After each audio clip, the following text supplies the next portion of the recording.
Good afternoon, boys and girls. Sorry, I'm just a little bit late today. I had to take the dog out on a little bit of an emergency. Seems like he got himself a little bit too much bone. I had to take him outside real quick, but that's all done and over now. He's feeling fine. Everything's great. And here we are for a 1971 roll. 1971D. 1971D is one of those years where you can get some pretty nice stuff. Of course, you can also get skunked. And although, unfortunately, it does happen more often than not, you have to go through the skunked rolls to get the good stuff. And I've been through enough skunked rolls lately, I think at least I'm ready for some good stuff. So here we go to get started. I got my bag here. I got everything ready. I got my roll. This is my roll right here. It's a 50 pennies roll. Bag is empty. Let's see who all's here. CVS changed his name. CVS Carlos. Hello, CVS Carlos. Randy, Joe McBride, Tech Star, Jeff Dunn, Farm Dog, Steve Patat. We've got a lot of people here. And I appreciate you guys showing up. I appreciate you being here.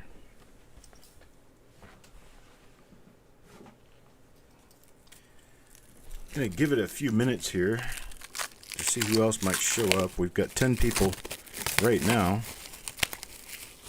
We've got a number of people in this roll. Here's Adam Connor. Hello, Adam. I'm gonna work right here on getting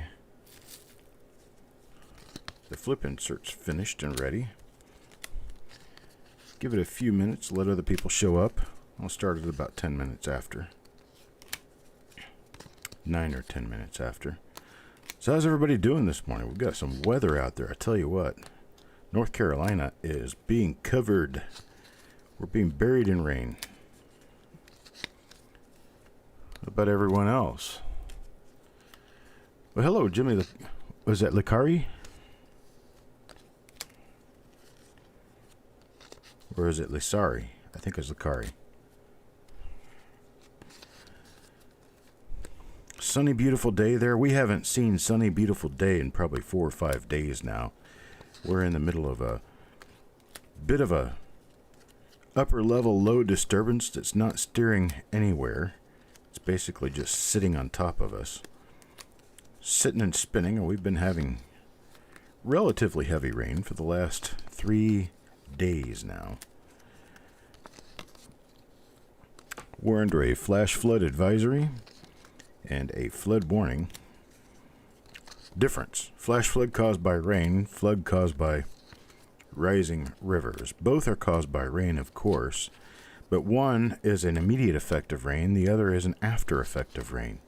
Let me get into something else too. I've been listening to the television, and evidently the channel I've been watching has a huge advertiser that's one of those Medicare quote-unquote benefit companies. Now, let's get a little bit into the difference between a benefit and an entitlement, because I think this is one of those things the government is doing to try to steer you into believing you're getting something for free. And this is one of those horrible things that they're doing to make you think that, like, for instance, Social Security is a benefit, because you hear about that all the time. Social Security benefits. Your Social Security benefits. Folks, you paid for it. It's not a benefit. It's an entitlement.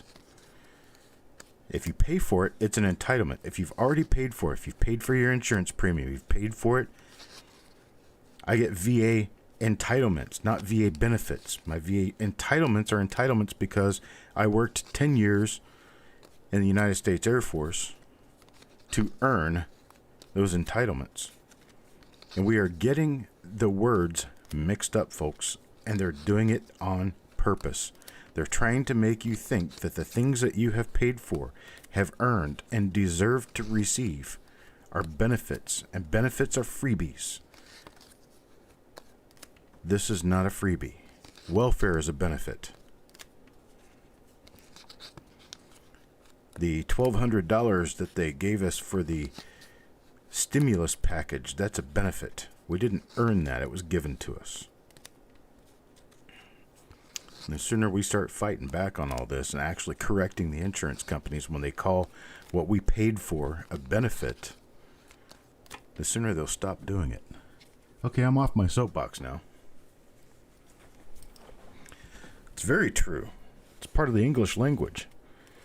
Benefits are given to you. Entitlements are earned. Alrighty. So here we go. Let's see, what have I done? What have I done? Oh, I've got these backwards. That's what I done. There we go. Now it's right. Everything is right with the world. The sun is shining in some places, not here. It's beautifully warm outside. It's nice outside. It's just very wet. Your last comment? What was your last comment? Going through a coworker's Wheaties with my scope at work, found an FS 102 on 1941. A 102. That's a nice double die, actually. I have never found one of those. I've purchased a couple. I've never found one. Now, on the other hand, FS 101, which is the one that has partial letters doubled, is FS 101. The one that has complete letters doubled is FS 102. The 101, I have found over a half dozen of those in my time. I have never found a 102. So, did yourself good right there. And that the coworker allowed you to have it, that was just really awesome. Awesome cool. Alright, here we go. Here's our coins. Let's take a look at a couple of them just to see. I'm seeing spots. Seeing a couple of spots, really, really bright coins. Got a few spots here and there. So we'll go on about our business and see if we can find anything really good out of here. This is going to be coin number 1. I'm going to go ahead and draw for coin number 1. And coin number 1 goes to Paul Hampton. Wait a minute.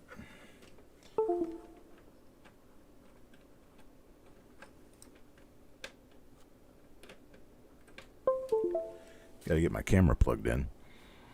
Now I've actually got to make it work. Why it doesn't just work on its own, I don't know. Why I have to force it to work every time. I don't know. But I will tell you one thing. I'm not going to lose any sleep over it. I'll just restart it. That's the way that works. All right. Coin number 1 to Paul Hampton. Let me get these other rules out of the way.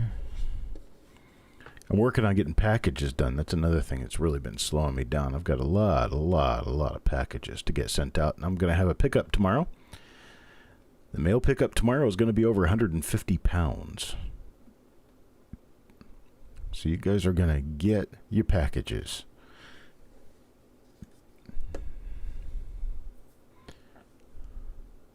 This was facing the outside, which is why it's got a little bit more of that paper dust on it. We've got no reported double die reverses for 1971D. There are repunch mint marks, though. That's kind of what we're after, because the repunch mint marks on 1971D are actually rather valuable, because, well, not a whole lot of people really search through 1971D rolls, and they're kind of, I'm going to say, kind of scarce. No, I've never found a 103 that I know of.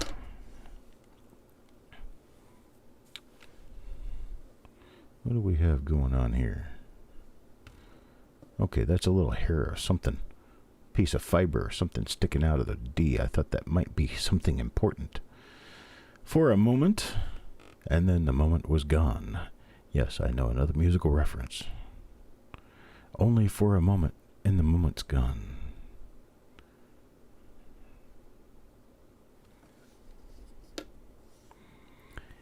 Seems that half of what we say can actually be construed to be a musical reference.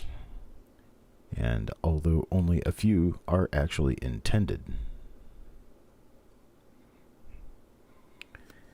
And can give YouTube grounds to delete your videos like they did mine on reveal number 129 for the 1969 S Lincoln Cent Roll. The brand and model of the microscope to buy to be able to see the coins like you or James Wiles might use. I want a trinocular for photos. Well, I don't... the scope that I have is not actually trinocular. It was not made to do photography through it. I just figured out a good way of using it for what I want it for. But I have my eyes set on an Amscope that is a trinocular microscope. I don't have a brand name for you other than Amscope. And I don't have a model for you because the models change with magnification, with whether they have the infinite zoom, and what kind of base or stand the microscope has. Here's what I recommend for people who want to do good photography of coins through a microscope. You're going to need at least a binocular microscope. I would recommend a trinocular. You're going to need infinite zoom, which means that you can zoom in and zoom out using a knob rather than a dial. The ones that have a dial to zoom in and out have, like, for instance, either 10x or 20x. But the ones that have a zoom knob, that allows you to go 10, 10.01, 10.02, and just go all the way up. You basically, it's a smooth zoom in and out. This one's got crud on it. This one's kind of turning sort of spotty brown, almost like it's almost like a rusty bucket. Not good. That's kind of ugly, actually. I'm sorry about that, Paul. Got an ugly spotty coin, and we run into many more of those. We're going to give up on this roll.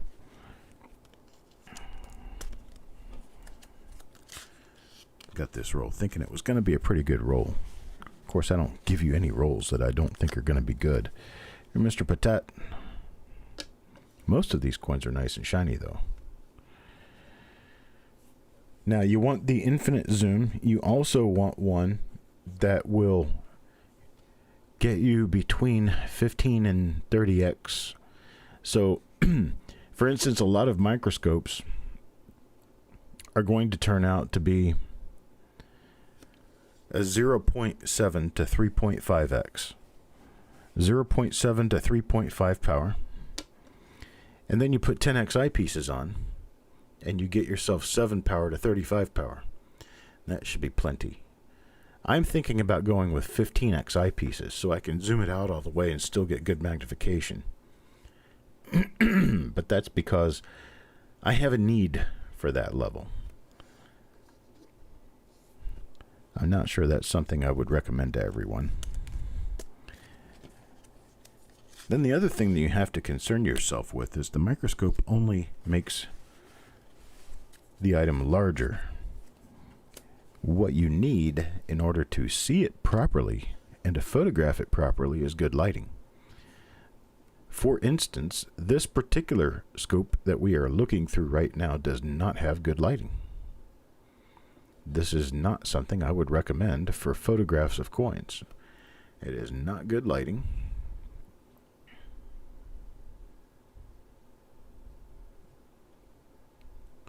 Gonna turn this up, see what I thought I saw.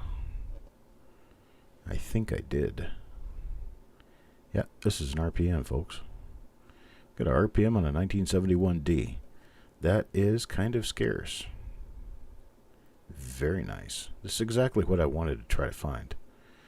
It's a little soft on the bottom, but the upper serif has a very nice, sharp, cavernous looking, huge split. It's exactly what I was looking to try to get for us. And it happened. So we have a very nice split upper serif RPM there. I'll zoom out and go back out for... This one's for Mr. Connor. Let's go back out, try to get some markers on this bad boy.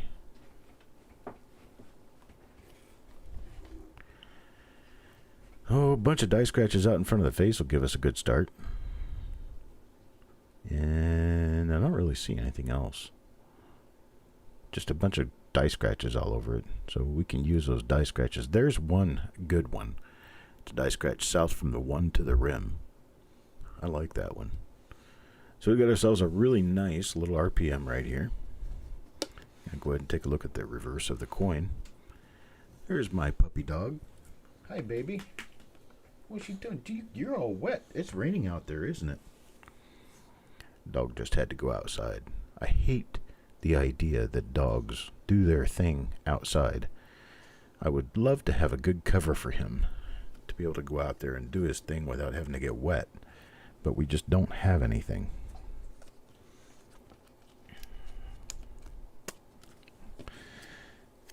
Yeah, Jessica's getting my other microscope, this microscope, when I get the new one. So nobody else is going to get my microscope. Unfortunately, folks. But fortunately, Jessica's going to get it. And she's got a lot of good uses for it. Well, I don't see anything on this coin. A lot of die scratches. A lot of interesting die scratches, but nothing particular that's going to make me stop and look at this any longer.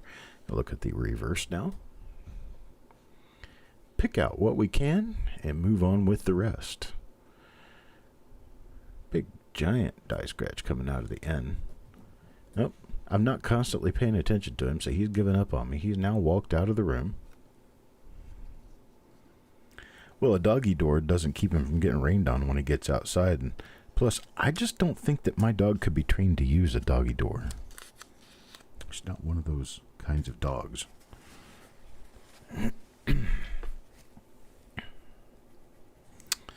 Tim Crowell. Tim Crowell comes next. Coin number 8. Let's see what we get on coin number 8. Well, let me see here. I do see what looks like a little something on the upper part of the mint mark, but I think I definitely see it. But I think those have been kind of ruled out as being RPMs. I think that's a damaged mint mark punch.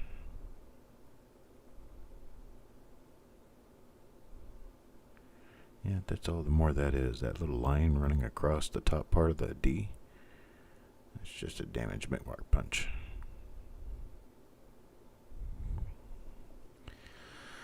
So let's keep on the lookout for any double dies. No double die on this coin. We're too bright. Dim this down a little bit, make it a little bit easier to see what we're looking for. Do I use a regular camera for the color photos of toners? Yes. I use a regular camera. I use regular lighting. I do not believe in trying to make the color pop any more on a toner than it already is. Nor do I like the idea of using Photoshop to enhance the color of the coins. I want you guys to see exactly what you're buying, which is why I don't do any extra work on those photos. When you see a photo that shows a beautiful toner, that's exactly what the coin looks like. I'm sure a lot of you already know that because you've bought them and received them.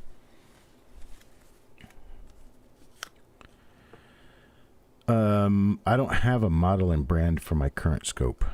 The current scope that I'm using now, I've had since, about 2000, maybe 2001. I've had it for 15 to 20 years. It does not have a brand name on it. It never had a brand name on it. I don't even remember who I bought it from. It's been many years. It's not the microscope that makes the big difference. It's the lighting. The lighting is what's really going to make your setup pop, or it's going to kind of set it off as being mundane. Your scope is not really the most important part. You need good clear optics. That is true. You need optics that you can focus. You need a wide field lens, which is something that will help you get more of the coin into focus at once.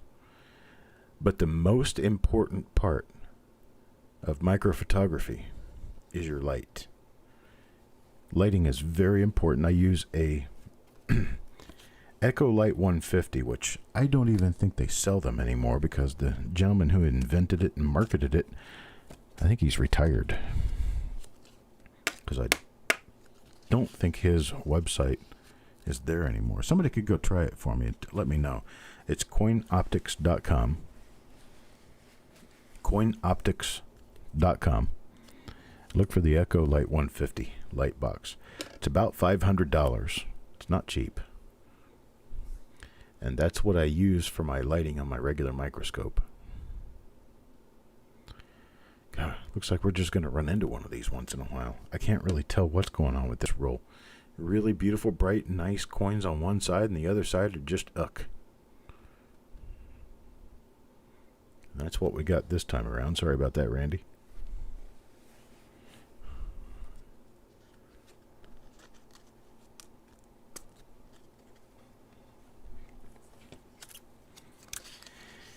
Well, a lot of the toners selling on eBay, especially if they are not holdered by either NGC or PCGS, are generally ones that have been cooked that way. We call them shake and bake coins.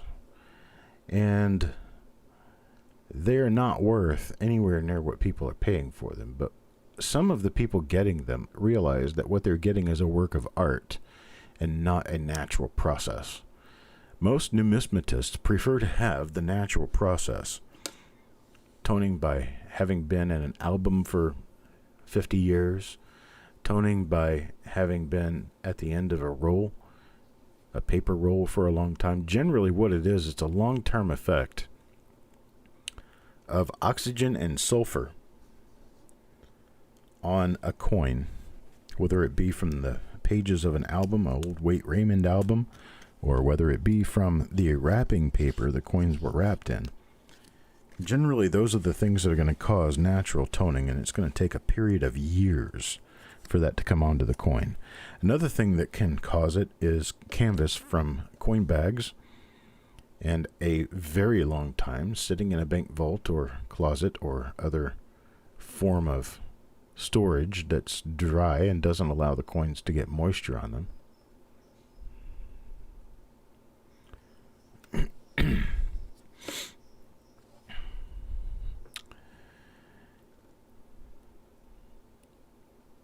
But the ones that people tone inside of a week or two, first of all, that toning is not a natural process. The second thing is that toning has a tendency to be able to just wipe right off the coin because it wasn't cooked into the surface of the coin over a period of a number of years. Another thing is that those colors tend to be a little more blotchy and not actually proper, not even proper looking. Orig comes next. It's lucky coin number 13. Is a very bright coin. A lot of luster on these coins. They're actually a little bit difficult to look at under this scope because they are so bright. I mean, look at all that luster. Very bright coin, but has a couple of spots here and there. It seems to be par for the course on this roll. That you'll get like that spot up above the T right there. You'll get just a little spot here and there. There's one on the end of the... there's a couple of them on the memorial building. But it's a very, very bright coin. Very nice high luster coin.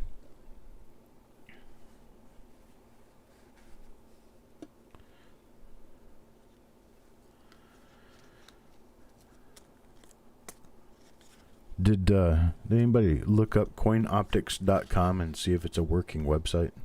Hello, Starbuck.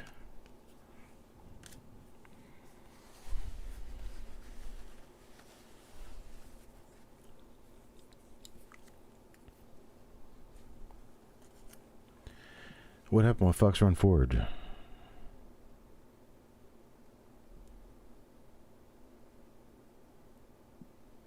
Oh, did a roll break open in shipping? Is that what the deal is?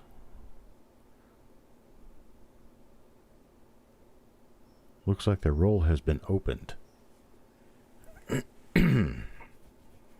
What roll are we talking about, Fox Run Forge?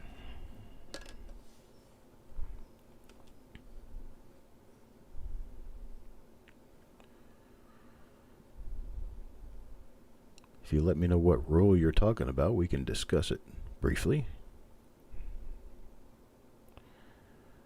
68 SOBW.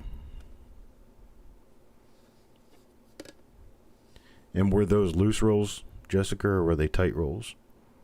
Were they Batdorf style or the other?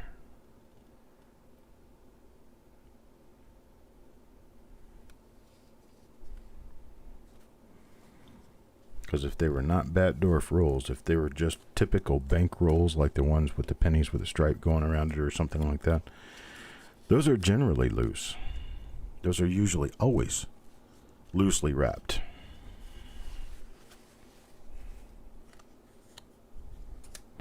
Wild Bill's next. Coin number 15. And I'm not seeing another one of those RPMs. Not yet, anyway. And keep looking, though. I'm seeing dies over again, like this curved die scratch right here. Hello, hidden numismatist. I've got your package going out tomorrow.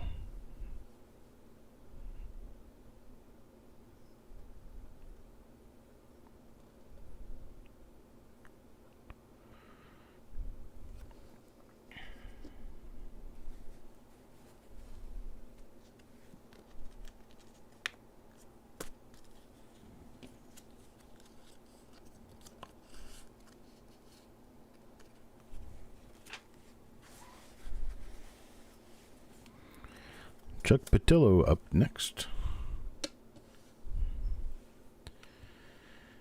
I'm not getting any communication out of Fox Run Forge on this, but I can let you know that any of the rolls that Jessica is selling as bank sealed rolls are exactly as she received them, because I know exactly where she got them from, and those coins are not searched from the original source either. So if it looks like it was opened, it's one of two things. The first thing could be that those rolls were not wrapped tightly to begin with. Those rolls were loose, and you can often shake the coins around inside the wrapper, because the American coin machine wrapping with the one slant going all the way down the roll, diagonal cut in the paper, they do not wrap tightly. They never did wrap tightly, and they never would. So that you got one that was a little loose is normal.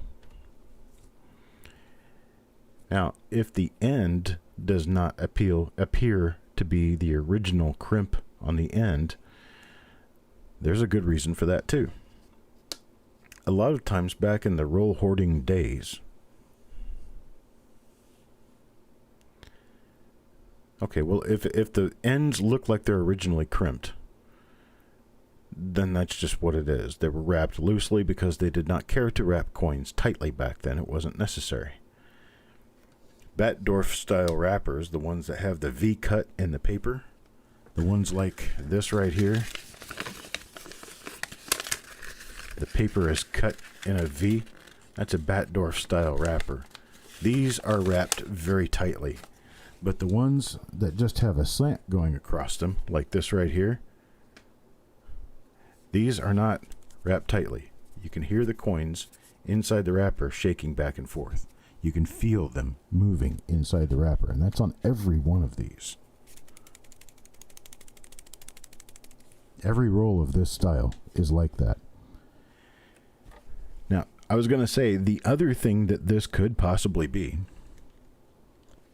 is, we got Farm Dog's coin under there already, is that back in the days of hoarding rolls, a lot of people hoarding rolls, they didn't care whether or not a roll was an originally wrapped roll.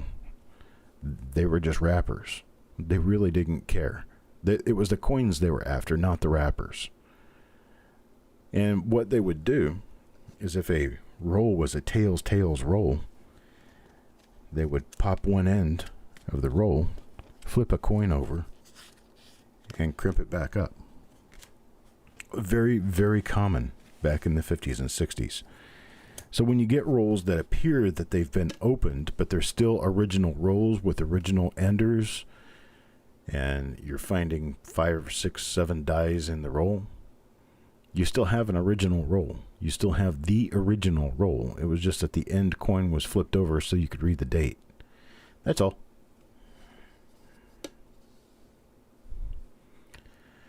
Back then, tails wrapped rolls were a curse, just like they are now. Because if you don't mark them, as soon as you get them, you have no idea what you have. Unless you open the roll. So what they would do is they would just preemptively flip one over. So they'd get a brand new box of 1968S, and they would take all of the rolls, and they would find the ones that are tails to tails, and they would actually take the time to unwrap one end just to flip a coin over and wrap it back up.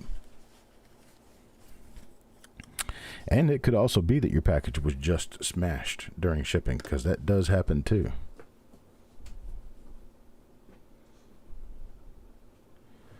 Not finding anything so far in these. I just found that one nice RPM. I was hoping that I'd find another couple of dozen of them in here, but it doesn't look like that's going to happen. We're all the way up to coin number 19 now, and I've only found one of them.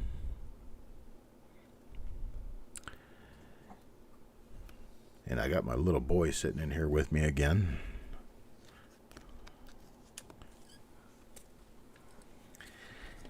He's going to go to sleep soon enough. He's going to be snoring. Of course, he's late for his 12:30 nap. I think that was because he woke up later from his 11 o'clock nap.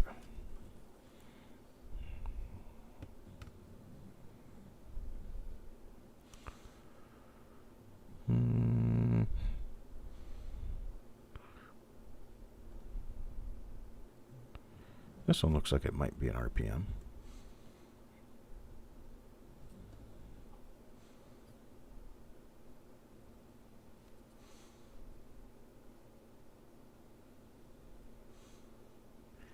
I'm looking at the upper serif.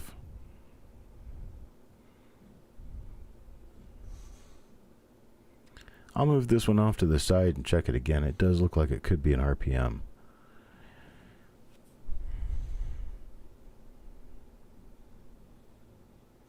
I'll go to your 2 p.m. client. That works. So you can enjoy the stream. That works. I'll do that.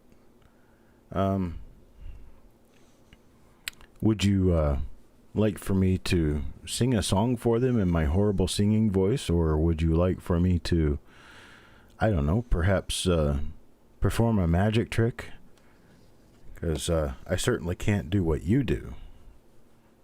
So probably if you want to keep your business, you'll need to go to the client yourself, because they're probably looking for someone who can do what you do. Not going to be me. I could draw a picture for them. So you got any snapshots of your kids? I'll draw a picture of your kids for you. Set up the tower that you built and answer the questions, configure their printer, etc. I'm a little blind about that kind of stuff. I mean, I kind of sort of know how to do it, but I kind of sort of don't. I probably know just enough to be dangerous. I know just enough to blow up the system. Tell you what we can do. We can swap spots for a day. How about you come do my broadcast? And I'll go baffle your clients with words.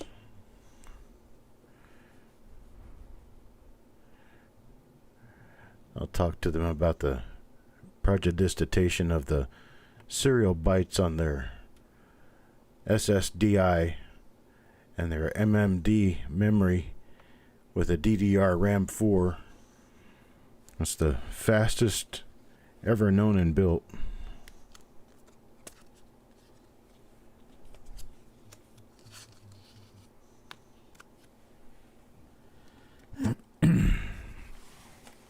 I could tell them how the Cool DI7 Quad 4 octane processor is the fastest processor known to man. And that if you double that up, it's like a, well, double barrel carburetor. It gives you just that much more action. You run that much faster. I can talk to them about the cereal bus, whether they have Kellogg's or Post. Yeah, they get cornflakes or Raisin Bran, one or the other, on their cereal bus. It depends on how many seats your bus has as to how fast it goes.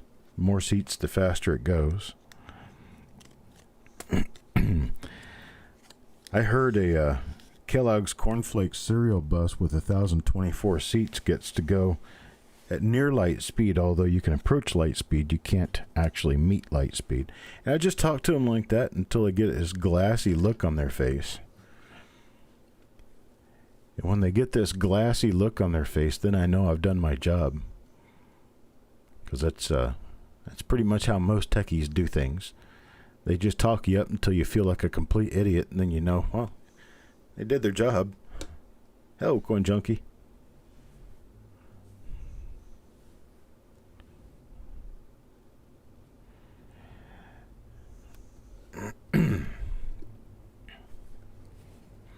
And Jeff Dunn.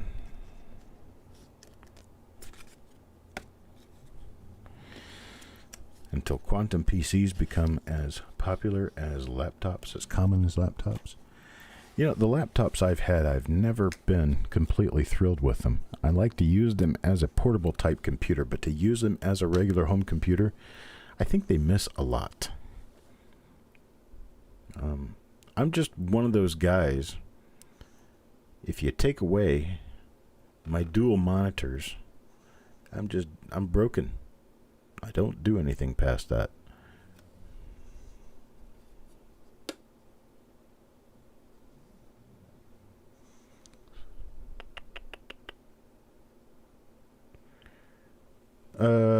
Jessica doesn't know anything about what I ship out and when I ship it out, so you'd have to ask the question to me directly.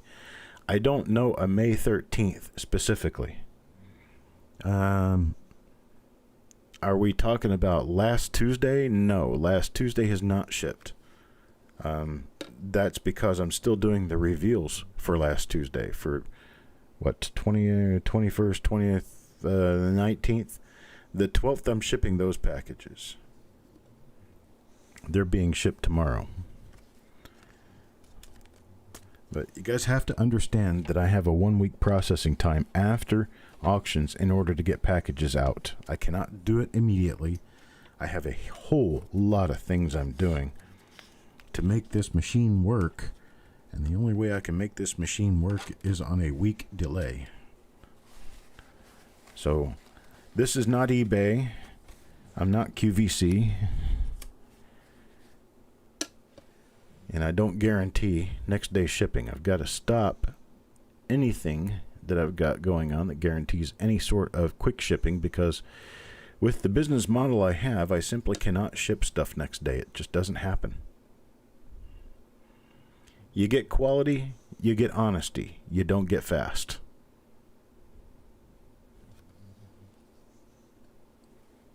Okay. I didn't see you ask me because I am trying to look at coins and watching the, especially if there's a lot of people and there's a lot of chatting going on, I tend to miss lines here and there because everybody's the same color.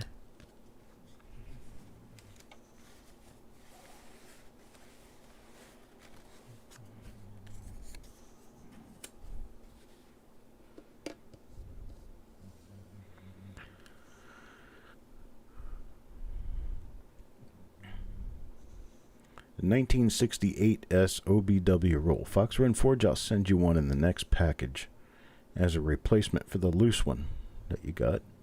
I'll make sure the one you get is a good Batdorf style wrapped roll. I have a few left.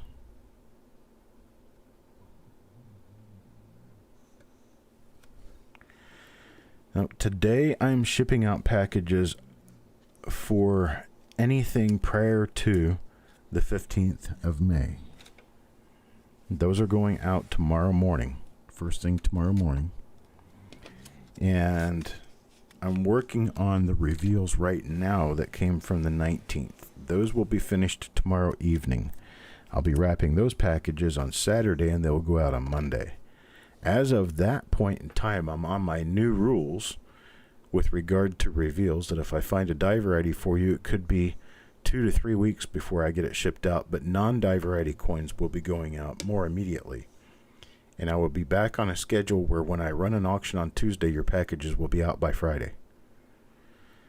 I've had a serious issue in being able to get packages out simply because I'm way backed up in being able to get die varieties all completely put together the right way, and it's slowing my package shipping way down, and I can't stand it anymore. Actually, I've got 100 packages that need to go out of here, and less than a fourth that number of die varieties that need to be attributed before I send them out.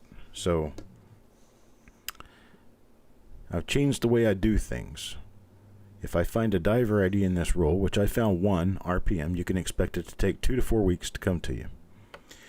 Everyone else who did not get a die variety in the roll will get the roll at the end of the week. They'll get their coins at the end of the week.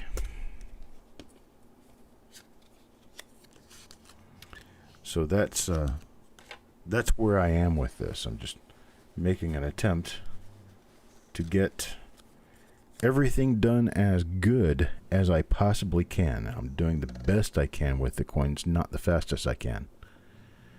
Because if I was just to ship stuff out fast, it wouldn't serve a whole lot of point to do this, because I'm trying to get this where I can identify your coins for you, send you fully attributed coins. And I can't do that if I have to rush through everything. That's a process that takes a lot of time. I don't know, unless you guys were actually able to sit and watch me go through one of these rolls, which I may actually do at some point.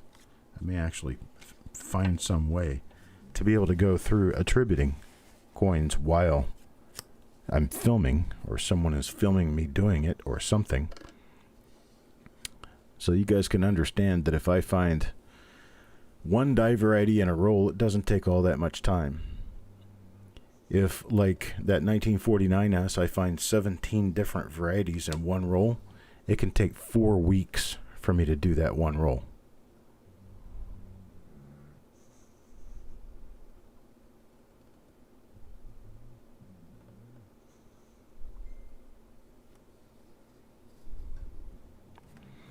So I do what I can to make sure I'm doing it right by you guys. I could ship it in one day. I guarantee you we can get the product that you're going to get otherwise.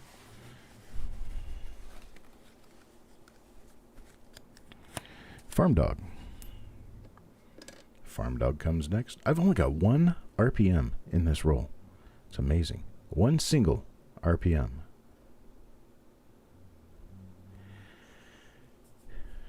And I'm going to say straight up and right up front that if you got a roll that looked like it was smashed and damaged in the mail from Jessica, you're getting something that was smashed and damaged after she let go of it, because she wouldn't package smashed or damaged stuff. So it's only by the mail that happens. And, well, they don't seem to think there's any real problem with throwing 200-pound boxes on top of fragile material. They don't seem to think that there's anything wrong with playing soccer with a 40-pound box just because it's a 40-pound box. If you leave a single little molecule of space in a box when you pack it to ship it, if it's a heavier box, the USPS will ensure that it arrives damaged. It's not a chance thing. They make sure of it. If they get it there and it's not damaged, it seems like they've got sledgehammers in the back of the trucks that they'll go ahead and damage your package as soon as it gets to your door. That way you will not receive an undamaged package. That's their guarantee.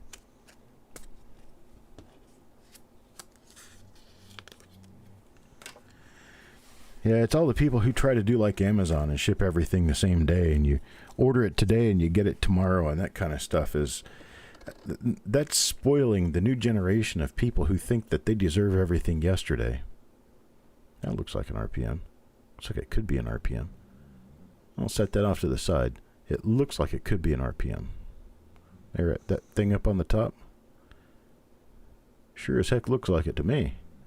Got east and west die scratches running through the date. This one's going to go to Silver Rufus. It's also got a bit, that bubulous looking thing underneath the R. That's the edge of the roof of the building on a clash. 71D. It's pretty common for clash marks.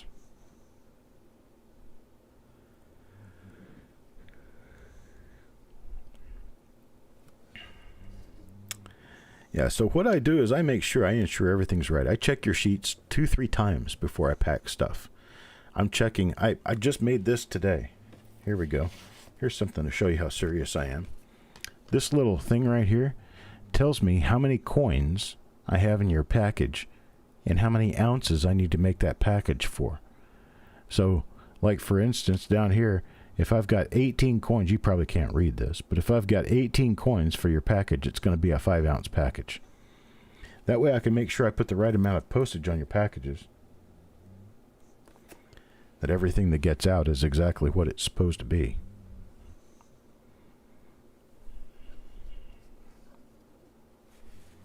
I do everything I can do to make sure that everything I ship out of here is as perfect as it can be.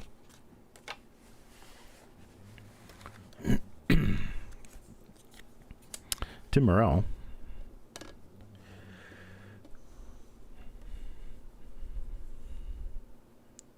So it looks like it could be another RPM. I'll definitely be taking a much closer look through the rest of this roll. And that's the other thing. It's like I spend an hour on these rolls going through them the first time. 7 rolls, that's 7 hours in a week. Then I spend about another hour going through the roll a second time, making sure that I've got the dies weeded out the way they need to be. And then I go through the die varieties again. Going through the die varieties again takes me another 15-20 minutes to get them separated, make sure I've got everything separate, and then I attribute each of the die varieties. Attributing the die varieties can take 2 to 6 hours. And sometimes even more, depending on how many I've got. I'm doing this on the average of 3 different die varieties, probably 15 coins a package. 15 coins a roll, I mean. So I go through that. Then I photograph the ones that need to be photographed and get them up on the website. That takes an hour per coin. Then I do new flip inserts. I have to get on my computer and get on my template and start creating new flip inserts for the ones that were die varieties and get those printed off. Then I have to cut them. And then I have to replace these flip inserts with the inserts that I do create. That takes another hour to hour and a half per roll. Oh, I've got a package in. I have to go get this package, folks. I'll be right back.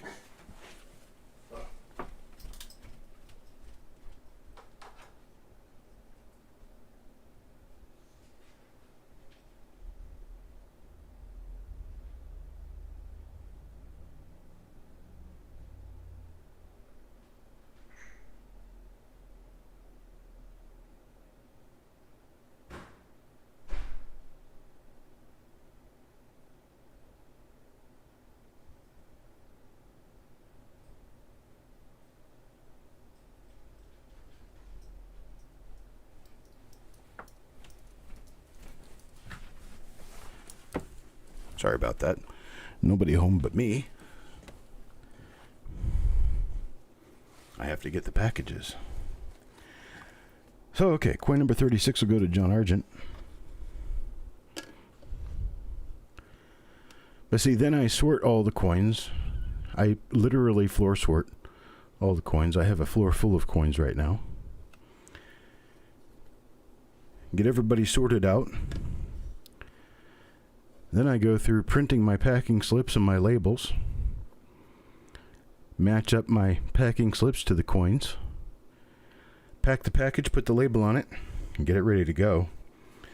All that takes about 15-20 minutes per coin, per package. And absolutely none of this is complaining. All of this is explaining why things take so long. I take a lot of work on. I just have to work through it. It just takes time. That was, by the way, how long it takes me to get from my office to the front door back to my office. What was that, about a minute and a half? 2 minutes?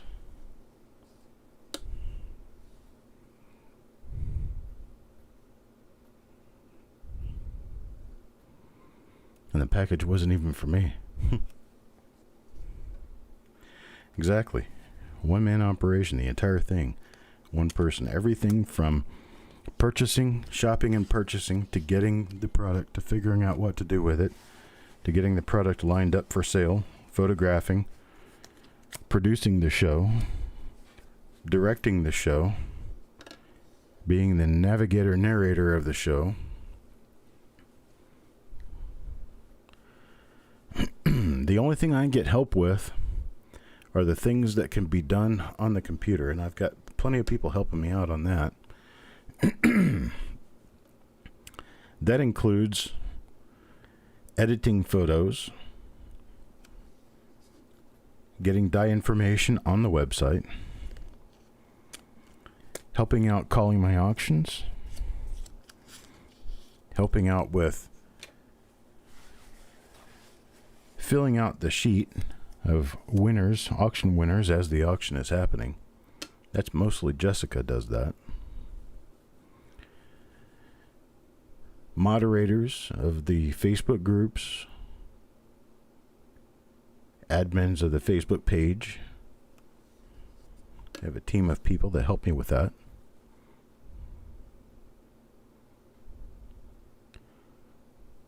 But when it comes to actually dealing with the inventory, hands-on, pulling the inventory, photographing the inventory, packing, mailing, all that sort of stuff, I have to do all that because I'm the only one in North Carolina. All the rest of them are scattered through the country, from Florida to California and Georgia and South Carolina to Iowa. I'm the only one of us in North Carolina. I've had question 2 different times in the last week about combining packages and combining shipping to save money on the weekend edition auctions and the Tuesday evening auctions. Can't do that, folks. That's because the inventory coming to you on the weekend edition is coming from Iowa. The inventory coming to you from the Tuesday evening auctions is coming from North Carolina. We can't put those in the same package.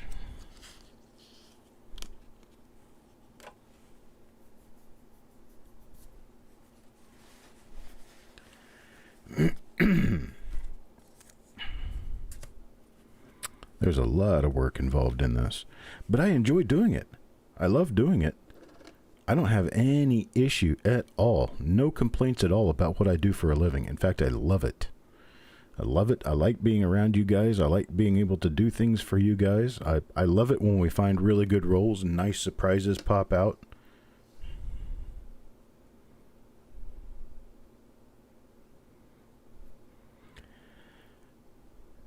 It's just that I can't be an eBay seller. I cannot ship stuff next day. It just doesn't happen that way. I tried doing that back when I didn't do anything in broadcasting. Everything I was doing was taking orders on websites, filling the orders, and shipping the orders. I shipped every day. I sold 24/7. I'd get up, I'd look for finished packages, print out the packing slips and get them packaged, postaged, and ready to go. Looking for new orders, finding new inventory, listing new inventory. I would do all that. And that's a lot simpler than trying to get stuff ready for a show. Run a show, make sure everything happens right during the show and after the show, make sure everyone's getting the right product. And then instead of having 3, 4, 5, 10 orders per day that you're working with, you end up with 100 orders once a week. And some of those orders are for product that hasn't been created. Namely, these flip inserts with reveal coins. There's a Bill Betts. It looks like another one of those minor RPMs. Could be a minor RPM or a damage punch. I think this one is a damage punch. I look for serifs. If there's splits in the serifs, it's an RPM. If there's no splits in the serifs, I just consider it a damage punch. 1972, a number of them were delisted because they were found to be a single damaged punch that was being used on a number of different dies that were being listed as RPMs. That's why Kaneka went down from, I don't know, some 15 or 20 different RPMs for 1972D. I think now they're under 10 again. That's because he took out a bunch of those listings.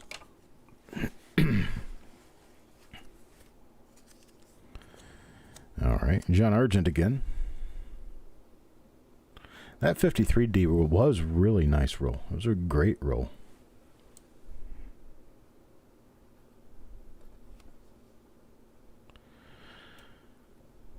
Some people can be really good at handling packages, but what happened to the package in the sort room facility or on the plane or anything else that wasn't the handler's fault could have happened to that package. So, pretty much any time you're going to deal with shipping something, you can assume that the package is going to be destroyed as much as they possibly can. Which is why if you've ever received a heavy box from me that it got there successfully, it's because I stuffed the hell out of those boxes. Make sure nothing's going to move on the inside of the box. That is your number one thing, is making sure nothing's going to move around inside the box. Then you tape it to death on the outside.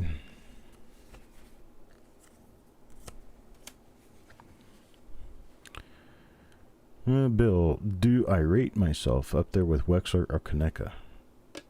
I actually don't ever really consider Wexler or Kaneka when I'm doing what I do. So I don't know whether I rate with them because I generally don't do business with either one of them. I haven't done much of anything with either one of them in years. So I don't know what they do or how they do business. So I just do it my way. And I don't worry about what other people do.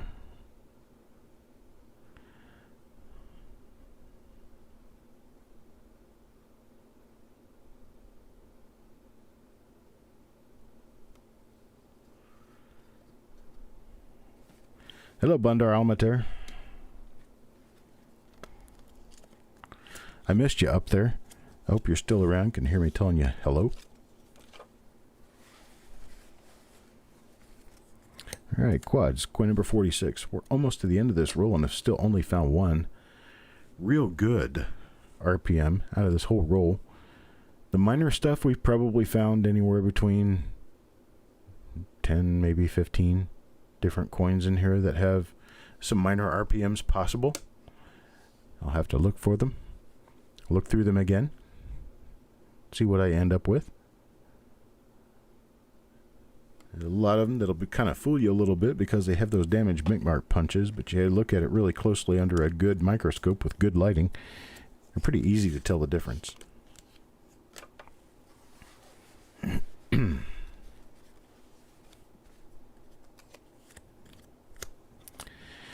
Jeremy Johnson.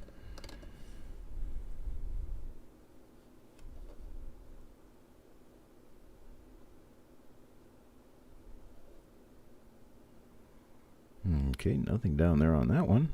Let's take a look around In God We Trust to see if there's any doubling up there, and there is none. Nothing on Liberty either. There's a little bit of a die clash going on here. You see one of the bays right there around the Y of Liberty.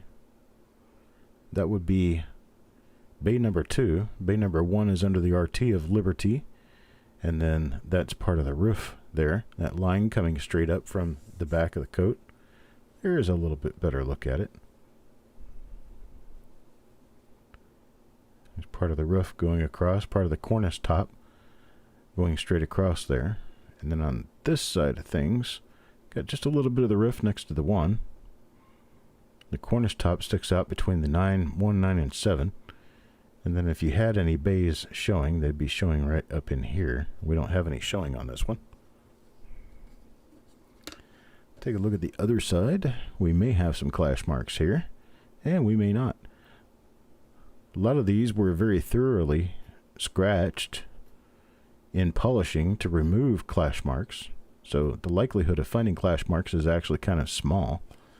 On the reverse of these, for some reason, the obverses tend to have clash marks. In fact, 1970 and 71, if you're looking for a full-on jailhouse die clash, it's nice, bright, and pretty. 1970 and 71 are two of your most likely years to find them.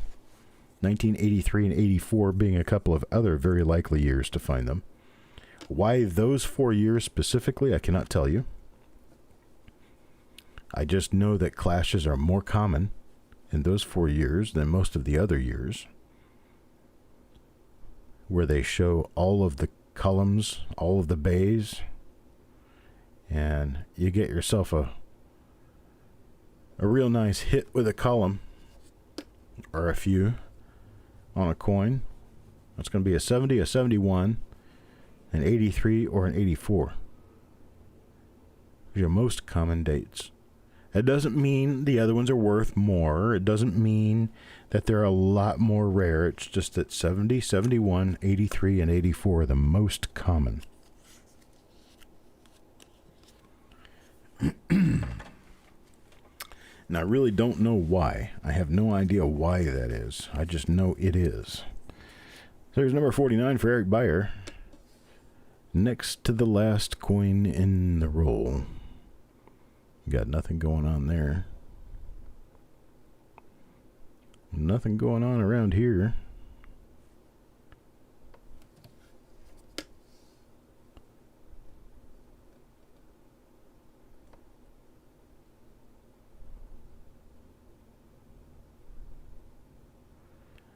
And nothing on the reverse. That's coin number 49. And now for number 50. Number 50 goes to CVS.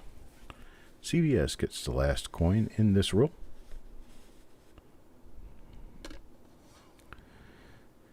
And this is the side that was facing the outside, and it got the circle of death. Unfortunately, had a horrible time in the coin counter. I can't tell if this is an RPM. I'll have to polish off the mint mark a little bit. This one is not an well, it is an RPM. That's too bad. This is one of those coins that has no collectible value, unfortunately. It's a good example of what happens when a coin counter gets a hold of a coin and messes it up. But and it's unfortunate because this coin was absolutely beautiful. The reverse is really nice on this one. But that's what we have when you get the roll enders. Sometimes you get really beautiful toned coins. Sometimes you get the circle of death. It's just a chance that you take when you come out at the beginning or the end of a roll. And that was the end of this roll. I appreciate everybody. You guys are a bit of a tough crowd sometimes.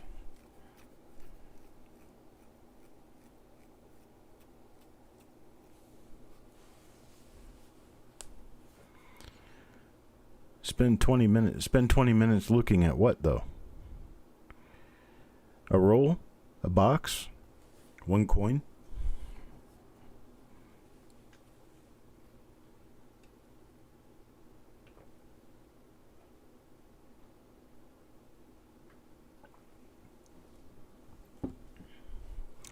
I can make it through a roll in about 3 minutes if it's not got holders. With holders, it takes a lot longer. But if I'm just going to open a roll and go through it, I can do that inside of about 4 minutes. I can take a box worth of rolls, open them all up, and rifle through them real quick for die varieties inside of about, I'd say like 2 hours, maybe 2.5 hours.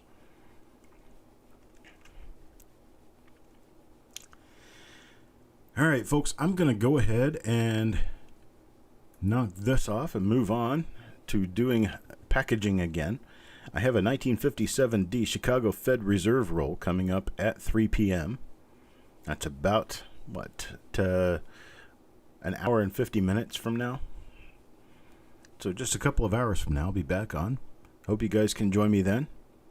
I appreciate it, and I'll talk to you guys at that time.